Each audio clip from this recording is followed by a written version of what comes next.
So if you were watching my community tab lately, you know that there was a sale on Macy's. It was like a 2-day sale and it was 50% off. A few select different fragrances, only one that I did not own, and that was by Paul Gaultier. It is L'HOMME Pride Edition 2022, and so I heard good things about it, and so I wanted to pick it up. In this video, I'm going to be doing my full review of that fragrance, letting you know what I get from it, and letting you know if it was worth picking up. So without further ado, let's get it.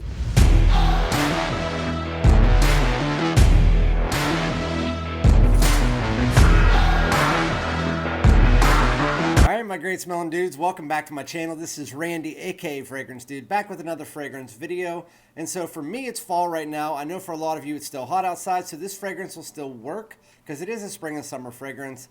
Before we get into the video, if you could like, comment, subscribe, hit the bell, share it, all that good stuff. And if you do like my content, please consider following me on TikTok and Instagram under the same name or at Fragrance Dude.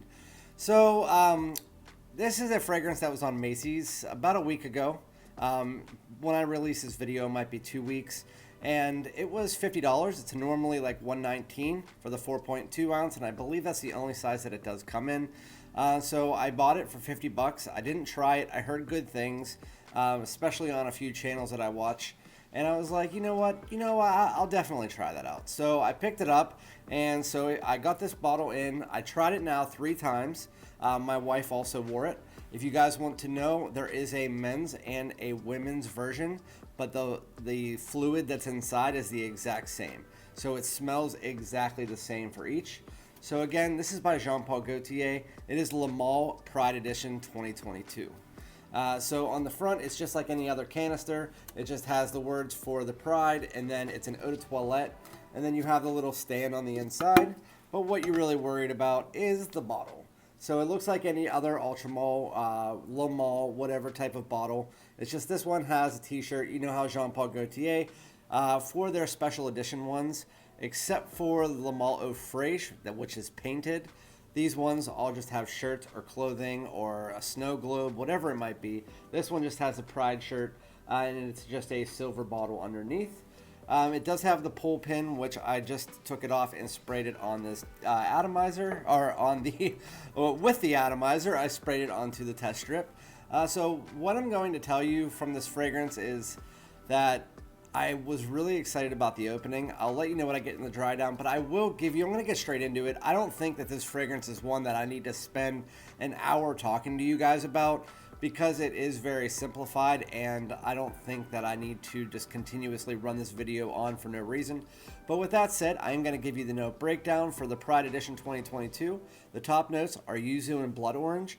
The mid notes are neroli and orange blossom, and the base notes are musk and white woods. It's advertised as a fresh citrus white floral fragrance, and that is pretty much exactly what it is.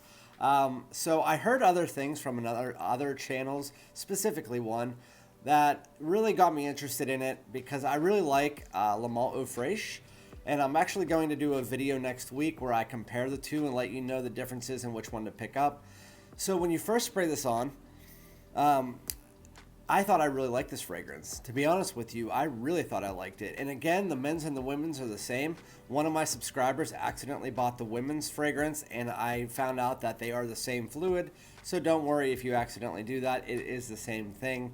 You're not going crazy. It is a very unisex, leaning feminine fragrance for sure. So when you first spray it on, again, I thought I liked it because it has this like rindy orange mixed with some yuzu and orange blossom. You also do get musk throughout this entire fragrance. Opening to closing, it is musk, musk, musk, musk, and then even more musk.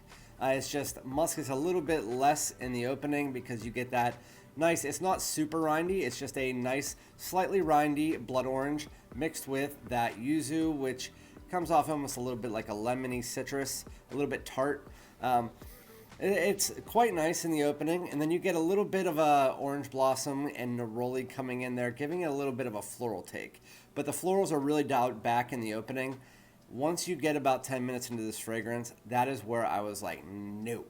So even in the opening, I'm not too thrilled with it.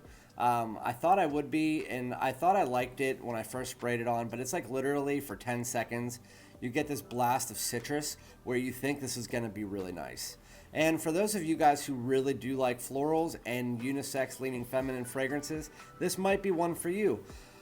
But again, I'm not going to spend too much time on this. So you have that citrus with a slight bit of florals and musk in the opening. After about 10 minutes, that citruses start to dissipate.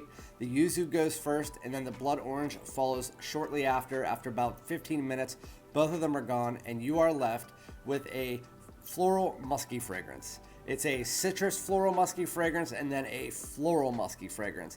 That neroli shines in this, and shines in a bad way in my opinion. It feels a bit dated for the fragrance as far as this fragrance is concerned, but coming from me, I'm not surprised because florals make me think of an older person.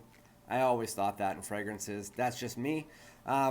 It reminds me of like a Rindy citrus musky take on Neroli Portofino, but with a little bit of a difference in there.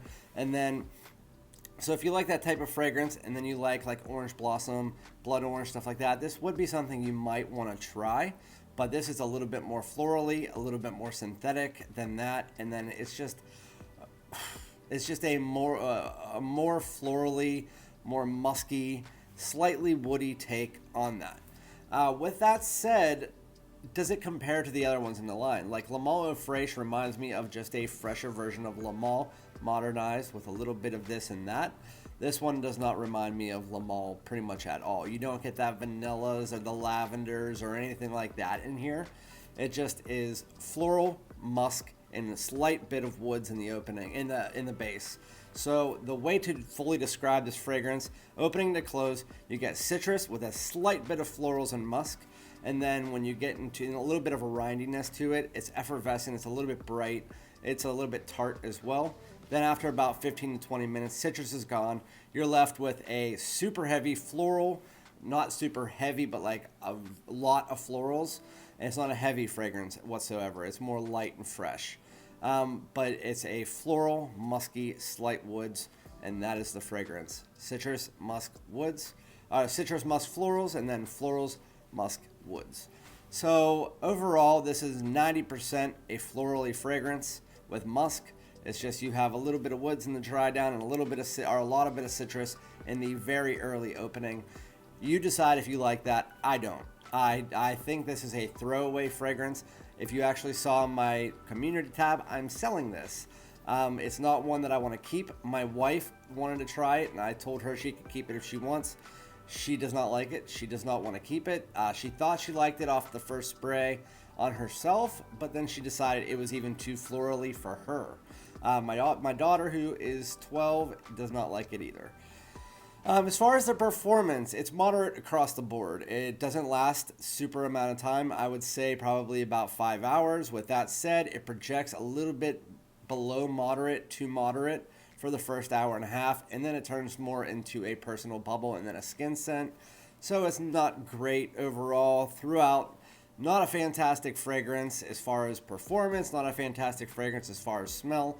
The only people that are going to like this are the ones who like the unisex feminine fragrances, that like florals, that like musks. That's the only type of people that are pretty much going to like this fragrance, in my opinion. But anyway, let me know if you've tried this before. Let me know what you think. Again, I'm selling this bottle. Probably have been sold by the time I release this video. So yeah, thank you guys so much. Remember to like, comment, subscribe, and I'll be back with another video. Again, I will be doing a comparison to Le Male Eau Fraiche sometime in the next week or two. All right, thank you guys so much. Peace out.